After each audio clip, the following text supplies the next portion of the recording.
اچھا، مفتاح اسماعیل صاحب نے فرمایا کہ آئی ایم ایف کے ساتھ وہ 1 سال کی مزید توسیع چاہتے ہیں پروگرام میں، اور $2 ارب کا اضافہ چاہتے ہیں اس پروگرام کے ساتھ، تو اس پر بات چیت چل رہی ہے۔ تو اس میں تو کلیئرٹی موجود ہے کہ حکومت آئی ایم ایف کے ساتھ ڈیل کر رہی ہے اور معاملات کو آگے لے کے بڑھ رہی ہے، لیکن خود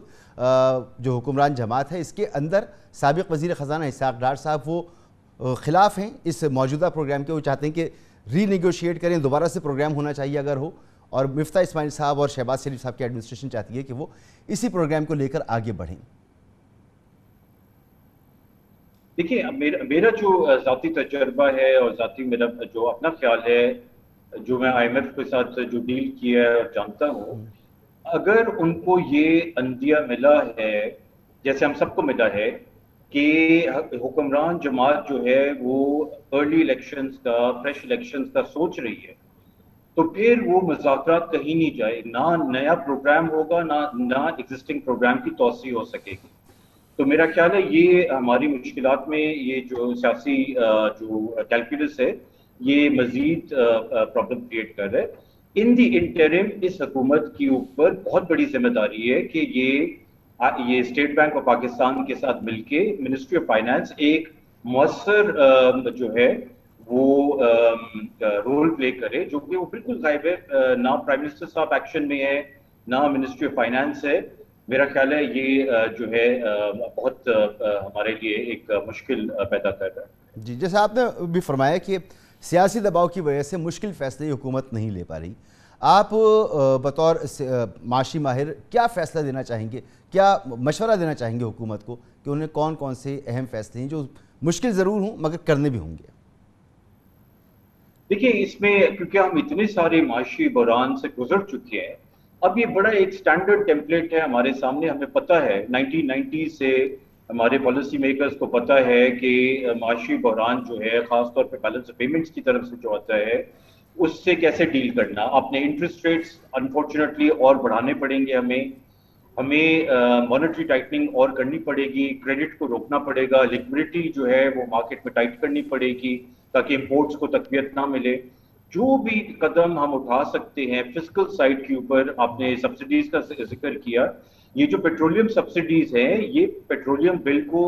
obviously تقویت دے رہی ہیں۔ $8 ارب ہمارا پیٹرولیم بل پچھلے 1 سال میں بڑھا ہے، $15 بلین پہ پہنچ گیا ہے۔ اس کو روکنے کی ضرورت ہے،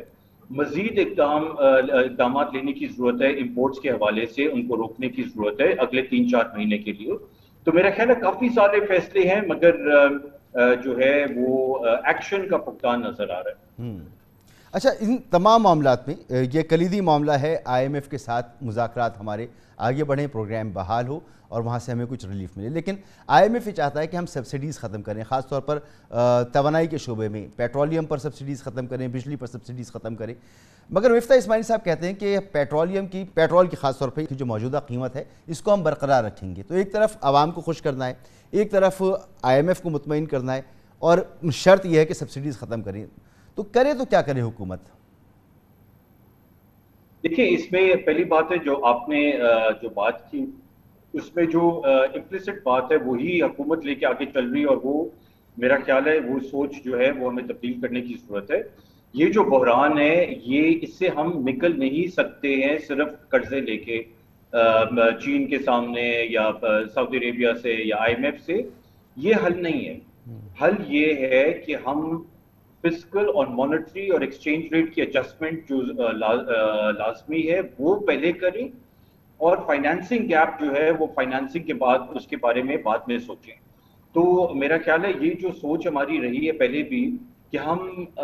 فائنینسنگ کا سوچتے ہیں اور ایڈجسٹمنٹ کا نہیں سوچتے ہیں، یہ غلط سوچ ہے، یہ ہمیں مزید مشکلات میں دھکیل لے گی۔ دوسرا، حکومت کو یہ سوچنا پڑے گا کہ ابھی کوئی پاپولیزم کا ٹائم نہیں ہے۔ اگر آپ نے حکومت میں آنے کا آپ کو شوق تھا تو وہ شوق پر مطلب یہ obviously پاپولسٹ فیصلے کر کے جو ہے آپ حالات کو اور بھی گمبھیر کر رہے ہیں۔ اگر آپ نے حکومت پہ آنا تھا تو پہلے آپ کو سوچنا چاہیے تھا کہ حالات کیا ہے اور ہمیں کیا کرنے کی ضرورت ہوگی، اور اگر نہیں ہم کر سکتے ہیں تو آپ کی ذمہ داری تھی بطور پاکستانی کہ پھر آپ حکومت میں یہ کاوش نہ کرتے ساری حکومت میں آنے کی۔ جی، اچھا، ایک اور بہت بڑا چیلنج جو ملک کو درپیش ہے کہ ہمارے زرعی مبادلہ کے ذخائر تقریباً 10 ارب ڈالر کے قریب ہیں، اور یہ 2 مہینے کا امپورٹ بل جو ہے اس کے لیے شاید بمشکل کافی ہوں گے. تو اس زرعی مبادلہ کو بڑھانے کے لیے وزیر اعظم صاحب تشریف لے گئے، سعودی عرب بھی گئے، UAE بھی گئے، لیکن وہاں سے بھی کوئی خاطر خواہ انہیں کامیابی حاصل نہیں ہوئی. تو یہ بڑا مشکل مرحلہ ہے حکومت کے لیے، بڑا مشکل وقت ہے پاکستان کے لیے. دیکھیے وہ تو ہے، ظاہر بات ہے وہ حالات سامنے ہیں، مگر یہ اس لیے زیادہ مشکل ہو رہا ہے کیونکہ ایک تو اداروں میں بھی جو بحران ہے، کچھ حد تک اداروں کا بھی بحران ہے پاکستان میں.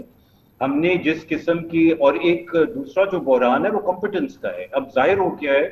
کہ وہ حکومتیں جو اپنے آپ کو تجربہ کار کہلاتی ہیں،